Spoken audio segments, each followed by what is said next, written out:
আমি তো সুইসাইড করার অ্যাটেম্প নিয়েছিলাম, যদি আমি মারা যেতাম তখন আপনারা কি করতেন? হিজাব পরে আসতে হবে, টিচারদের রিকোয়ারমেন্ট। তো আমি তো কোনো মাদ্রাসায় ভর্তি হইনি যে আমাকে হিজাব পরে যেতে হবে। পড়াশোনা ছেড়ে দিতে চেয়েছিলাম। মেডিকেলে প্রচুর টর্চার করে, মেন্টাল টর্চার করে। অ্যাকচুয়ালি এখানে যে পেশেন্টগুলো আসে তারা ম্যাক্সিমাম আমাকে দেখেই আসে। অনেক ডক্টর আছে, আমার স্যাররা আছেন, সবাইকে রেখে দেখা যায় যে আমাকেই চাচ্ছে তারা। আপনার যারা পেশেন্ট বা আপনার কাছ থেকে যারা সার্ভিস নিচ্ছে বা আপনি যাদের জন্য কাজ করছেন, তো এদের রিভিউটা কেমন যে একজন নায়িকা তাদেরকে ট্রিটমেন্ট দিচ্ছে? এটা অ্যাকচুয়ালি এখানে যে পেশেন্টগুলো আসে তারা ম্যাক্সিমাম আমাকে দেখেই আসে। অনেক ডক্টর আছে, আমার স্যাররা আছেন, সবাইকে রেখে দেখা যায় যে আমাকেই চাচ্ছে তারা, যে ম্যাডামকেই দেখাবো, মানে আপুকেই দেখাবো, আপুকেই লাগবে, এরকম। এটা ভালো লাগে।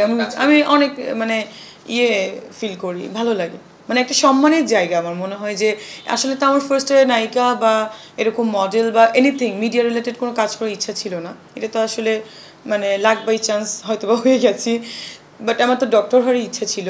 তো ওইটা আসলে অনেক লেটে হয়তো বা অ্যাচিভ করতাম। এই যে রেসপেক্টটা এখন পাচ্ছি, মানে দেখা যায় আমার স্যাররা যে লেভেলের রেসপেক্ট পায়, আমি এখানে সেই লেভেলের পেশেন্ট পাই, সেই লেভেলের রেসপেক্ট পাই। তো ওই জায়গাটা পুরোটাই আলাদা। এটা আমার একটা মনে করেন ভালো লাগার জায়গা। এই যে সম্মানের জায়গাটা, ডক্টর নামের আগে লেখাটা, এটা আসলে অনেক প্রাউড ফিল এবং অনেক অ্যাচিভমেন্টের ব্যাপার।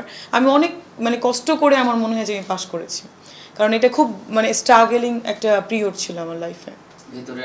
হ্যাঁ, ডেফিনেটলি। আমি কিন্তু অনেকবার বলেছি আমি পড়াশোনা ছেড়ে দিতে চেয়েছিলাম। মেডিকেলে প্রচুর টর্চার করে, মেন্টাল টর্চার করে।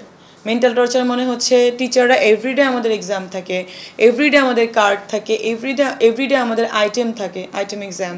তো এটা মনে করি একটা মেন্টাল প্রেশার। লাইক আমি যেভাবে পড়াশোনা করে আসছি, আমি পরীক্ষার আগে অল্প একটু টাইম পড়াশোনা করে A+ পেয়েছি। তো অল্প টাইমে পড়াশোনা করতাম, আমি কিন্তু রেগুলার স্টাডি আমার কখনোই আমি করতে পারিনি, একটু অন্যরকম। তো এই রেগুলার স্টাডির প্র্যাকটিসটা হচ্ছে যারা মেডিকেলে আসে তাদের জন্য ভেরি ডিফিকাল্ট জব, এবং এভরিডে পাস করতে হবে, এভরিডে কার্ডে, এভরিডে। তো এটা একটা মেন্টাল টর্চার। লাইক আমি যেভাবে ঘুরি, খুলনা থেকে সবাই কিন্তু ভেরি মাচ স্মার্ট, আমার ফ্রেন্ড বলেন, যারা বলেন, ওইভাবে ঘোরাও প্রবলেম। হিজাব পরে আসতে হবে, টিচারদের রিকোয়ারমেন্ট। তো আমি তো কোনো মাদ্রাসায় ভর্তি হইনি যে আমাকে হিজাব পরে যেতে হবে। আমি যেরকম তো সেভাবেই যাবো। এভাবেও আমাকে টর্চার করা হয়েছে, ফেল করানো হয়েছে। হেয়ার কালার করেছি কেন, সেজন্য আমাকে ফেল করা হয়েছে। আমি একটা ট্রাউজার পরে গেছি, উপরে আমার অ্যাপ্রন আছে, আমি অলওয়েজ যেভাবে চলাফেরা করি, তো কিছুই দেখা যাচ্ছে না, কিন্তু এটা ট্রাউজার পরে গেছি কেন বা কেটস পরে গেছি কেন, এই জন্য আমাকে ফেল করানো হয়েছে। তো অবশ্যই আমি তখন করতে পারতাম কমপ্লেন, বাট করিনি না, যেহেতু এটা আমাদের সরকারের আন্ডারে, আমাদের মেডিকেলটা BMTCর আন্ডারে কিছু। হ্যাঁ, শিকদার মেডিকেল আমি ছিলাম, বাট তার আগে আমি যেখানে পড়তাম সাফেনা, ওখানে প্রচুর টর্চার করেছে আমাকে। সো আমি কিন্তু সাফেনাকে নিয়েই কথা বলেছিলাম, একটা স্যারকে নিয়ে, আপনারা দেখেছিলেন একটা ক্লিপস। তো আমি কোনো কথাই কিন্তু মিথ্যা বলিনি। এখন আমাকে অনেকে বলতে পারে যে কেন বলেছে এটা সেটা। যদি আপনার সাথে এই কাজগুলো হতো, আপনি কি করতেন? আমি তো সুইসাইড করার অ্যাটেম্প নিয়েছিলাম, যদি আমি মারা যেতাম তখন আপনারা কি করতেন? বাট আমি মরে যাইনি বলে আজকে আমি বেঁচে আছি। তো মরে গেলে তো কোনো অ্যাচিভমেন্ট আসে না। ওই সময় আমি টিনেজার ছিলাম, বাচ্চা ছিলাম, আমি একটা অ্যাটেম্প নিয়ে ফেলেছিলাম। আমি অ্যাপোলোতে ভর্তি ছিলাম, ICUতে। তো এই জিনিসগুলো কিন্তু আমি লালন করছি এতদিন, যে আমার টিচাররা আমাকে এরকম অত্যাচার করেছে, অন কাইন্ডস অফ অত্যাচারই তো বলে। আমি এই বিষয়গুলো বলতে চেয়েছি বিকজ যে প্রতিটা মেডিকেল স্টুডেন্টের সাথে কিন্তু এগুলো হয়। আমার অনেক ফ্রেন্ড, আমি পাস করেছি 3 বছর, শেষ 4 বছর চলে। আমার একটা ফ্রেন্ড আমার সাথেই পড়তো সাফরানাতে, সে পাস করেছে সেদিন। প্রাইভেট মেডিকেলেও প্রচুর টর্চার হয় টাকা নেওয়ার জন্য। লাইক টাকা দিয়ে আমার অনেক ফ্রেন্ড আছে, তারা বলেছিল যে অ্যাপেন্ডিক্স কোথা থেকে জিজ্ঞেস করেছিল, সে বলে অ্যাপেন্ডিক্স মাথায় থাকে। সেই ফ্রেন্ড আমার 4 বছর আগে পাস করেছে। তো এটা কেন হয়েছে? বিকজ টাকা দিতে হয়। এমনি প্রাইভেটে টাকা দিয়েই পড়তে হয়, কিন্তু অনেক, আপনি জানেন যে শেষ করতে, কমপ্লিট করতে মিনিমাম 50 to 60 লাখ টাকা খরচ হয়। সেখানে আবার এক্সট্রা টাকা দিতে হয় এবং লিঙ্ক থাকতে হয়। তো সেই লিঙ্কটা আমি জানতাম না যে ছিল।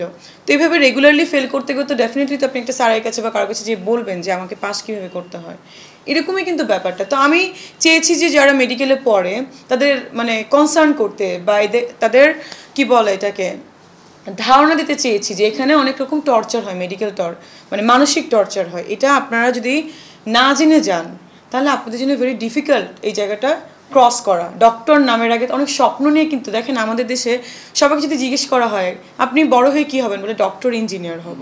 সো এইটা কিন্তু ডক্টর নামের আগে লেখার জন্য আমি যা মানে পার করে এসেছি, এই জিনিসগুলো যেন কেউ পার না করে। এখানে মানুষ ফ্রাস্ট্রেটেড হয়ে যায়। অনেক ফ্রেন্ড দেখেছি ড্রাগ অ্যাডিক্টেড হয়ে যাচ্ছে। আমার সাথে অনেক ফ্রেন্ড দেখেছি পড়াশোনা কোয়াইট করে দিয়েছে।